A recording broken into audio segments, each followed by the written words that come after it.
Genre comme si je savais jouer, tu sais. Je joue plus!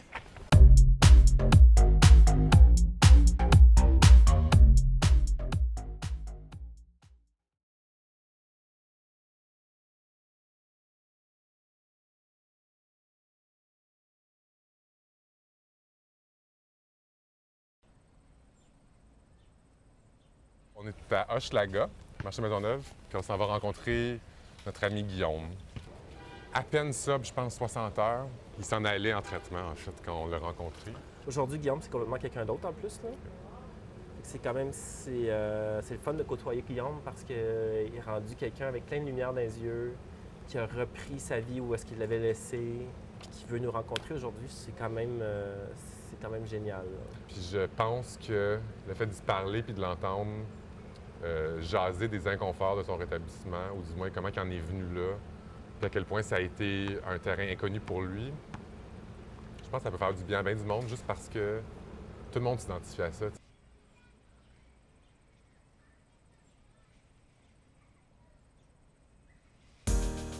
Hey, hey! Moi, je l'appelle le roux puis du rejet parce que j'ai jamais été capable de rentrer un petit ballon dans cette affaire-là. Pas mon genre de rim. Sérieux.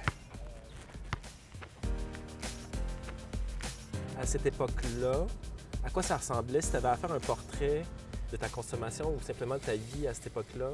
Bien, je suis un consommateur hebdomadaire, donc je consommais tous les jours. Première affaire en me levant, dernière affaire en me couchant. OK. J'étais absolument pas fonctionnel sans consommer. Le cristal avait vraiment envahi là, à peu près toutes les parties de ma vie. J'étais extrêmement isolé. J'essayais de faire des projets, puis j'essayais de maintenir mon travail, puis j'essayais de faire des choses, mais tu vas pas nulle part sur le cristal.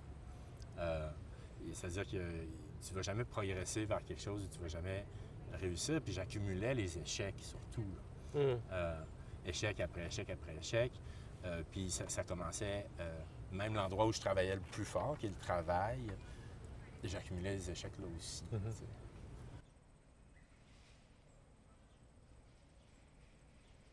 J'ai exclu de ma vie là, les amis que j'avais. Je me suis isolé. Je me suis retrouvé tout seul dans un appartement bof. Et tout ce qui me restait à faire, c'était consommer. Puis les heures où j'étais debout, c'était faire des projets sur l'ordinateur. C'était cette compulsion-là, la compulsion de consommer, la compulsion de classer des livres ou de faire des projets quelconques sur l'ordinateur. Toi, dans ta vie, comment tu te positionnes par rapport au chemsex, simplement? Ça fait pas beaucoup partie de mon histoire. OK. D'une façon ou d'une autre, moi, le cristal, c'est pas ça que ça a eu comme effet pour moi. Je pense que c'est important qu'on en parle parce qu'il y a un stéréotype. C'est peut-être même pas un stéréotype, mais souvent on a brandé le cristal comme étant du chemsex. C'est une combinaison de deux dépendances, puis c'est une observation qui est relativement assez juste, mais qui n'est pas universelle. Le cristal, il vient envahir toute ta vie, y compris la sexualité. Puis c'est souvent à travers ça là, que les gars vont faire du cristal. Moi, la seule raison pour laquelle c'est pas vraiment venu toucher à ma sexualité, c'est parce que mes autres projets autour étaient devenus plus importants que la sexualité.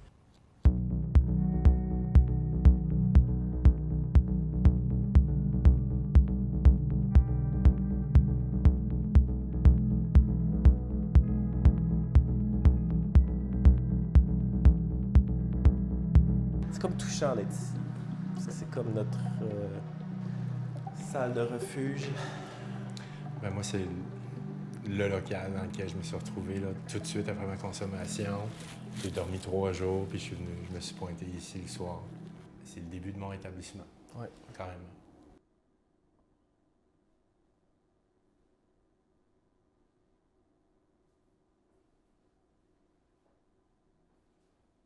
Puis là, en cours de route, tu as découvert Jean-Sébastien. J'ai découvert Jean-Sébastien qui est devenu mon parrain. Puis pour toi, ça veut dire quoi, un parrain? C'est quelqu'un qui m'aide beaucoup dans mon rétablissement, qui est là pour moi, qui est là sans jugement, dans l'amour, puis dans l'accueil. Puis ça, c'est tellement aidant d'avoir quelqu'un avec qui on peut parler, puis à qui on peut confier les difficultés que j'ai au quotidien, parce que se rétablir, c'est pas facile, là. La raison que je suis capable d'avoir une relation comme avec toi de parrain-filleul de rétablissement, c'est parce que je suis un calque de ma maladie et la tienne, ce sont les mêmes. Puis à l'inverse, moi, il y a un parrain puis il y a une marraine, à un moment donné, qui ont fait la même chose pour moi et qui font la même chose pour moi au quotidien. Le parrainage, c'est pas une relation de sage et d'élève. Il n'y a pas d'érudition là-dedans. C'est une transmission, en fait. Fait que c'est pas une affaire d'avoir compris quelque chose, il n'y a pas une méthode. C'est de l'écoute. Puis la raison que cette relation-là fonctionne, c'est qu'on traverse les mêmes choses que moi j'ai traversées un peu avant toi, puis que je suis pogné à retraverser encore et encore souvent. C'est sûr que la vie est tellement plus belle maintenant, puis plus facile aussi. Tu sais, consommer, c'est une vie de marde, là. C'est Yes, dur, ouais. puis c'est terrible. Puis peu importe ce que j'affronte en dehors de la consommation, même les choses difficiles, c'est beaucoup plus facile à affronter. Tu sais. C'est beaucoup plus facile C'est ça ce qui est merveilleux dans ce que tu dis, c'est que tu dis la vie est bonne maintenant, mais quand tu y penses, ta vie d'aujourd'hui, dans les faits, tu travailles à la même place, tu vis à la même place. Ouais. Elle n'a pas changé tant que ça, c'est tout ton regard qui a changé. C'est comme ton expérience humaine n'est plus la même. La panique initiale qui t'habitait, et puis là. Non, ça a disparu. Oui, ça a pris un et bout de puis- temps, mais effectivement, ça a comme pouf.